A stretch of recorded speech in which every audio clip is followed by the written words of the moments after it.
What if a single statement could push the world closer to another major conflict? When a former U.S. president openly says regime change in Iran is the best thing that could happen, it's not just political talk, it's a warning signal to the entire Middle East. Aircraft carriers are moving, diplomacy is under pressure, and one wrong decision could reshape global security. Stay with us, because what unfolds next could change everything. If you want clear, fact-based global news without hype or fear-mongering, make sure you subscribe now. Hit like if you value calm, professional analysis during global crises, and share this video so others can understand what's really at stake. Your support helps us keep delivering accurate, YouTube-safe, monetizable news that cuts through the noise. The world woke up to another sharp turn in global politics when Donald Trump made one of his clearest statements yet about Iran, openly saying that regime change would be the best thing that could happen. Those words did not come in isolation. They landed on top of decades of tension, mistrust, sanctions, and conflict between Washington and Tehran. And when a former and possibly future U.S. president speaks this plainly, the ripple effects travel far beyond sound bites.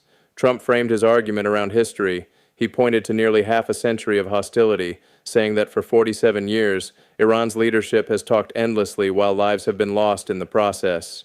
In his view, diplomacy without decisive outcomes has failed, and the cost has been paid in blood, instability, and fear across the Middle East. But even as he endorsed the idea of regime change, Trump stopped short of naming a replacement. He said only that there are people who could lead Iran, leaving the question wide open. That ambiguity itself is powerful. It signals pressure without commitment, threat without a roadmap. So far, there has been no public response from Iran's supreme leader, Ayatollah Ali Khamenei. Silence in Iranian politics can be just as strategic as defiance. Tehran often waits, watches, and calculates before responding to statements that could reshape the regional balance. At the same time, words were backed by movement. The United States ordered a second aircraft carrier to the Middle East, dramatically escalating its military posture. The USS Gerald R. Ford, the largest warship ever built and the newest jewel in the U.S. Navy, was directed to relocate from the Caribbean toward the region. Trump himself announced that the carrier would move very soon. On his platform, Truth Social, he shared an aerial image of the massive vessel in transit, signaling strength not just to Iran, but to allies and adversaries watching closely. The Ford is expected to join the USS Abraham Lincoln, which is already stationed in the Middle East. Two U.S. aircraft carriers operating together represent overwhelming force, capable of projecting air power, naval dominance, and rapid strike capability across the region. This deployment was not sudden. The Pentagon first sent the carrier back in January, following U.S. threats of military action after Iran's government cracked down on mass protests. Those demonstrations, which reportedly left thousands dead, shook the foundations of the Iranian state and marked one of the most serious internal challenges since the 1979 Islamic Revolution. That revolution reshaped Iran and the Middle East, replacing the monarchy with a clerical system that still governs today. For Washington, that system has long been seen as hostile, unpredictable, and destabilizing. For Tehran, it represents independence, resistance, and survival in the face of Western pressure. Trump's latest remarks suggest that patience with that system has run out. Yet even while threatening force, he insists diplomacy is still on the table. After meeting Israeli Prime Minister Benjamin Netanyahu at the White House, Trump said talks with Tehran would continue. Speaking later at Fort Bragg, Trump sharpened his message. Iran, he said, should give us a deal that they should have given us the first time. The implication was clear: comply or face consequences. The United States has pushed Iran to halt uranium enrichment, a process that can be used for nuclear energy but also, at higher levels, for nuclear weapons. Israel's government has gone further, demanding Iran also dismantle its ballistic missile program and cut support for proxy groups such as Hamas and Hezbollah. Iran rejects these demands, insisting its nuclear program is peaceful and intended for civilian energy production. Tehran has said it may be willing to limit parts of its program in exchange for sanctions relief, but not at the cost of sovereignty or national dignity.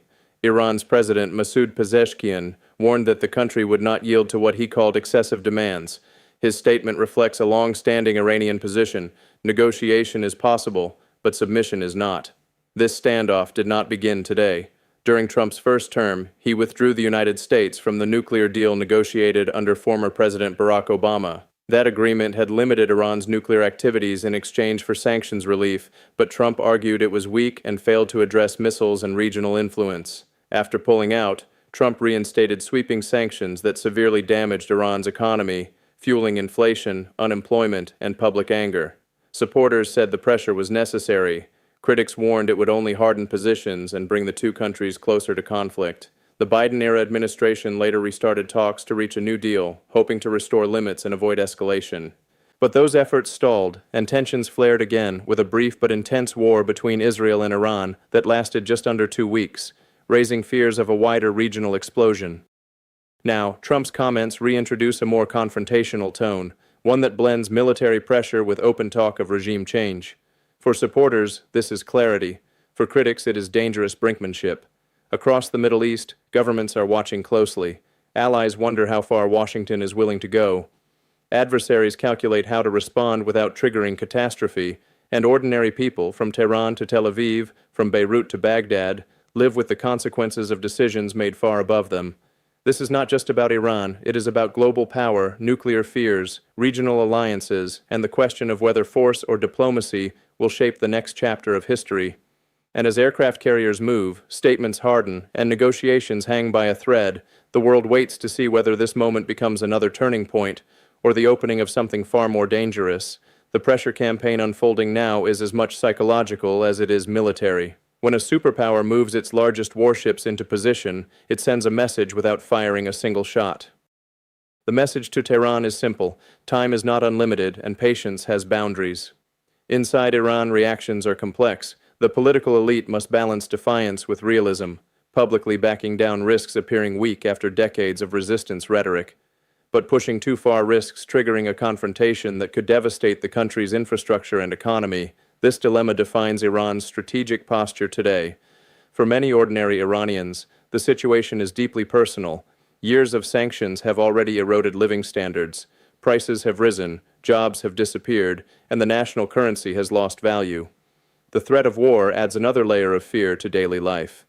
While foreign leaders debate policy, families worry about survival. Trump's framing of regime change taps into this internal tension. By suggesting that there are people who could take over, he indirectly signals to Iran's political class that alternatives exist. Whether those alternatives are realistic or even desirable remains unclear, but the implication alone is destabilizing. Historically, calls for regime change have carried heavy consequences. From the Middle East to other regions, externally driven political transformation often produces chaos before stability, if stability comes at all. Critics argue that removing a government without a clear, credible successor plan risks power vacuums, civil conflict, and long-term instability. Supporters of Trump's stance counter that the current Iranian system has proven incapable of reform. They argue that decades of dialogue have produced limited results, while regional conflicts have multiplied. From this perspective, maintaining the status quo is itself the most dangerous option. Israel's role in this equation cannot be ignored. For years, Israeli leaders have warned that Iran's nuclear ambitions pose an existential threat. The presence of U.S. aircraft carriers reassures Israel that Washington is prepared to act if diplomacy fails. At the same time, it raises fears that a single miscalculation could spark a regional war. In Washington, the debate is equally intense. Some policymakers see Trump's language as necessary leverage, a way to force Iran back to the negotiating table with serious intent. Others worry that openly endorsing regime change undermines diplomacy by convincing Tehran that negotiations are merely a prelude to overthrow. Internationally, allies in Europe are cautious. Many remember the collapse of the previous nuclear deal and the economic fallout that followed. They fear a repeat scenario where sanctions escalate, talks collapse, and military confrontation becomes more likely with each passing month. Russia and China, meanwhile, watch closely from the sidelines. Both have strategic and economic ties with Iran and oppose unilateral U.S. pressure. Any conflict involving Iran risks drawing in global powers, transforming a regional crisis into a broader geopolitical struggle. The nuclear issue remains at the heart of it all. Uranium enrichment levels, inspection access, and verification mechanisms are technical details, but their implications are enormous. A deal could slow escalation and stabilize markets. Failure could accelerate an arms race in the Middle East. Trump's statement that Iran should give the deal they should have given us the first time reveals a broader philosophy. In his view, strength produces results, and compromise without pressure invites exploitation. This worldview has shaped his foreign policy before, and it is shaping it again now. Yet history shows that pressure alone rarely resolves deeply rooted conflicts. Even if Iran were to make concessions, questions would remain about enforcement, trust, and long-term compliance. And if Iran refuses, the next steps become increasingly perilous. Military planners understand this reality well. Aircraft carriers provide options, not solutions. They can deter, intimidate, and if ordered, strike. But once violence begins, control becomes uncertain. Escalation can move faster than diplomacy can stop it. Inside Iran's leadership circles, debates are likely intense. Some may argue for limited concessions to buy time and ease sanctions. Others may push for resistance, believing that endurance has preserved the system for decades and will do so again. Public silence from Iran's supreme leadership should not be mistaken for inaction. Behind closed doors, strategies are being tested, messages sent through intermediaries, and red lines quietly defined. In international crises, what is unsaid often matters more than what is announced. The United States, too, must weigh its choices carefully. Domestic politics, election cycles, and public opinion all influence foreign policy decisions. Strong words play well with some audiences, but the consequences of action or inaction will last far beyond headlines. As this standoff continues, the world remains in a state of uneasy anticipation. Diplomacy is still alive, but fragile. Military force is visible, but not yet unleashed. Between those two realities lies a narrow path that could lead either to agreement or to disaster. What happens next will depend on calculations made in Washington, Tehran, and allied capitals around the world. One decision, one misread signal, or one unexpected event could shift the balance overnight. For now, the tension hangs in the air, heavy, unresolved, and dangerous, as the future of Iran, the Middle East, and global security edges closer to another defining moment. As days pass without a clear breakthrough, uncertainty becomes a strategy in itself. Neither side wants to appear desperate, yet both understand that delay carries risks. Markets react, allies grow nervous, and rumors fill the silence left by official statements. In Tehran, the leadership faces a familiar calculation: resist and rally nationalism, or engage and risk appearing to bow under pressure. Historically, moments like this have strengthened hardliners, who argue that compromise only invites further demands. Reform-minded voices, meanwhile, warn that isolation deepens suffering without guaranteeing security. The memory of past confrontations looms large. Sanctions campaigns, covert actions, cyber attacks, and proxy conflicts have defined relations for years. Each episode has added layers of mistrust, making even simple confidence-building measures politically costly on both sides. For the United States, the challenge is consistency. Signals of openness to talks coexist with language that suggests replacement of the entire system. To Iranian decision-makers, that contradiction raises a fundamental question: negotiate for survival, or prepare for confrontation regardless of concessions. Regional players quietly prepare for multiple outcomes. Energy producers worry about supply disruptions if conflict erupts. Neighboring states reinforce defenses, aware that escalation would not stay contained within borders. Even countries far from the Middle East feel the effects through energy prices and global trade. Media narratives intensify the pressure. Headlines amplify worst-case scenarios, while social platforms spread speculation faster than facts. In this environment, a single misinterpreted comment or military movement can trigger panic well beyond the actual intent. Behind the scenes, diplomacy continues in indirect ways. Messages pass through intermediaries, allies test proposals, and red lines are probed without public acknowledgement. These shadow negotiations rarely make news, yet they often determine whether crises escalate or fade.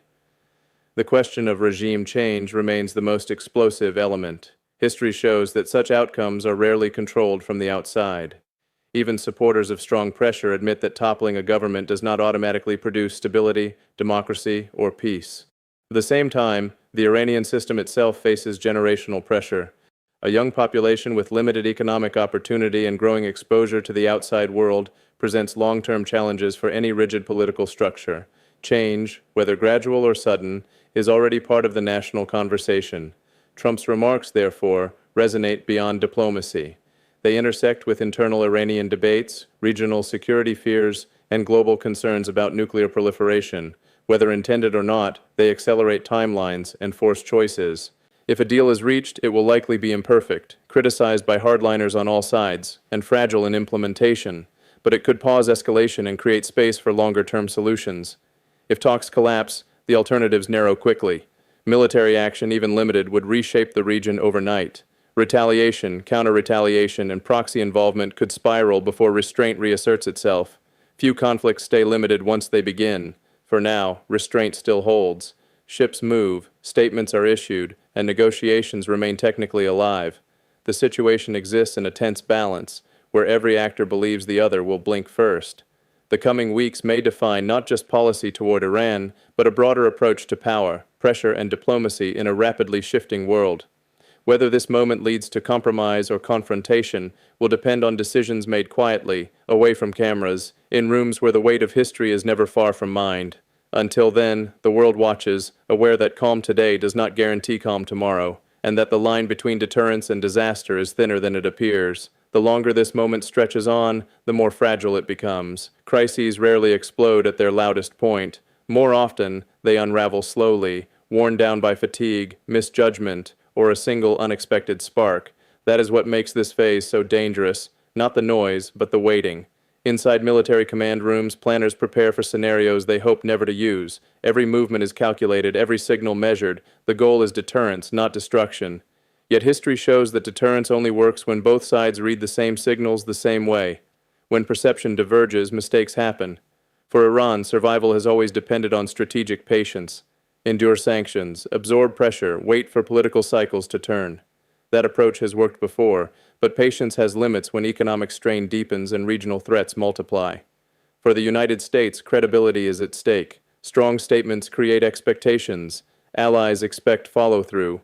Adversaries test boundaries. Backing down too easily risks weakening influence. Pushing too hard risks conflict. There is no cost-free option. Meanwhile, ordinary people across the region live in a constant state of uncertainty. Parents wonder whether borders will close. Businesses hesitate to invest. Young people question whether their future will be shaped by opportunity or by conflict decided far away from them.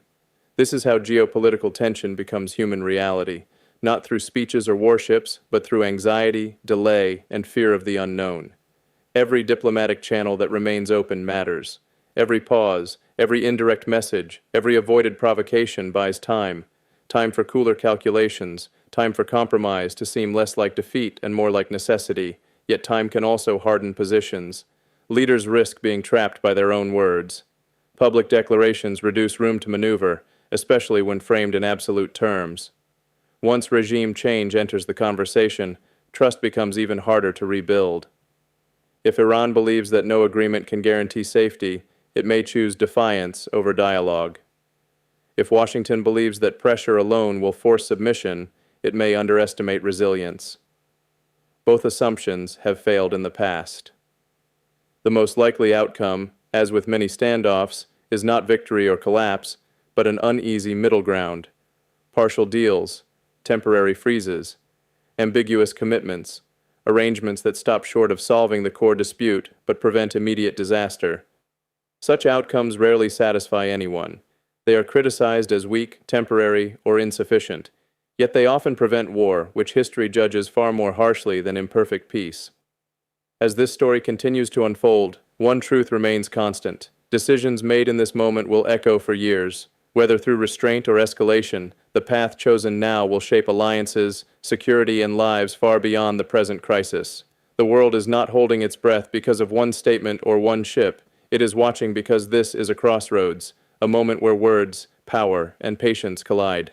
And until a clear direction emerges, tension remains the only certainty, quietly pressing forward, waiting to see which side chooses the next step.